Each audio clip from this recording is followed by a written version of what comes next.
ఒకరోజు నేను 10:30కి ఇంకా టైం అయిపోయింది, ఇంటికి వెళ్దామని రెడీ అయ్యి లేచాను.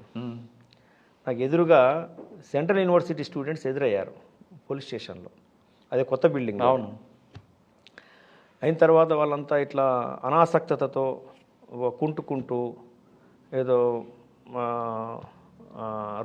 రోగగ్రస్తులాగా ఎదురయ్యారనమాట. ఇద్దరు జంట, వాళ్ళంటే కొంతమంది స్టూడెంట్స్ రాగానే వాళ్ళు చెప్పిన విషయాన్ని బట్టి గ్యాంగ్ రేప్ జరిగిందని చెప్తున్నారు. ఎలా జరిగిందంటే అక్కడ పరిచయాలు ఉంటాయి, ఫ్రెండ్స్. అవునండి, యూనివర్సిటీలో ఉంటారు, వేరే వేరే స్టేట్ నుంచి వస్తుంటారు ఫ్రెండ్స్, క్లాస్మేట్స్ ఇద్దరు, బాయ్ అండ్ గర్ల్. ఒక మూన్ లేక్ ఏరియా అని ఉంటుంది. అవును.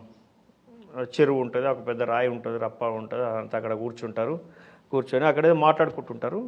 గోడ దూకి 5 వేగా బ్యాండ్స్, 4 గోడ దూకి వచ్చేసి వీళ్ళ దగ్గర సెల్ ఫోన్ లాక్కొని, ఒక చైన్ లాక్కొని, వాళ్ళ దగ్గర ఉన్నటువంటి పర్సు ఏదో లాక్కొని వెళ్ళిపోవాలనుకున్నారు వాళ్ళు. కానీ వాటితో పాటు వాళ్ళ మీద, అమ్మాయి మీద వాళ్ళకి ఆశ కలిగింది, లస్ట్ ఏర్పడ్డ తర్వాత అమ్మాయిని టీచ్ చేయడం మొదలుపెట్టారు. ఇతను అడ్డుకున్నాడు, ఇతను కొట్టారు, అమ్మాయి మీద మళ్ళీ అటాక్ చేశారు, మళ్ళీ అతను అడ్డుకుంటాడు, ఆయన్ని మళ్ళీ కొడతారు, మళ్ళీ అటాక్ చేస్తారు. అట్లా 2 గంటలు జరిగింది ఫిజికల్ అటాక్. 2 గంటల పాటు, అంటే 5:30కి 6 o'clock స్టార్ట్ చేస్తే 8 o'clock వరకు, అంటే చాలా క్రూరంగా. మరి ఎవరు రాలేదు చుట్టుపక్కల?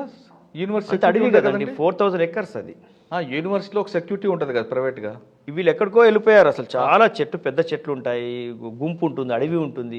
College, hostel, administrative block, examination block, ఇవి తప్ప ఎక్కడ కనపడరు. ఓకే. ఎవరు హాస్టల్లో వాళ్ళు ఉంటారు, అందరు తిరగరు. కొంతమంది ఏదో రిలాక్స్ కోసం వెళ్తుంటారు. వీళ్ళేసి అక్కడ మాట్లాడుకుంటున్న టైంలో ఇది జరిగింది. ఎవరు లేరు, ఇంకా టైం చీకటి అయిపోయింది. అరుపులు, కేకలు వీళ్ళ మధ్యన జరుగుతున్నాయి. అతను మళ్ళీ స్పృహ తప్పి పడిపోవడం, మళ్ళీ లేవడం, వాళ్ళు విడిపించడం, అమ్మాయి మీద అటాక్ చేస్తుంటే విడిపించడం, మళ్ళీ వాళ్ళు ఇతను కొట్టడం, ఇతన్ని స్పృహ కోల్పోయేటట్టు చేయడం, మళ్ళీ అమ్మాయి మీద అటాక్ చేయడం. అంటే 2 గంటలు జరిగింది. చాలా అరుదైన సంఘటన అది, అటువంటివి చాలా తక్కువ వింటుంటాం. ఆ సంఘటన జరిగిన వెంటనే మనం వెంటనే స్పందించాలి. కంప్లైంట్ వచ్చి రేపు అటెంప్ట్ అన్నారా, రేపు అని చెప్పారు వాళ్ళు అటెంప్ట్ అని చెప్పారు. అటెంప్ట్ అని చెప్పారు. అంత మనం పూర్తిగా టైంలో అడగలేము, వాళ్ళు చెప్పింది అర్థం చేసుకోవాలి మానసికంగా. అప్పటికే సజ్జనార్ గారు వచ్చి 3 రోజులైంది. అవును, గుర్తొచ్చింది ఇప్పుడు. మా పరిస్థితి ఏంటి? అరే వారి దగ్గర మేము ప్రూవ్ చేసుకోవాలి ప్రొఫెషనల్స్ అని.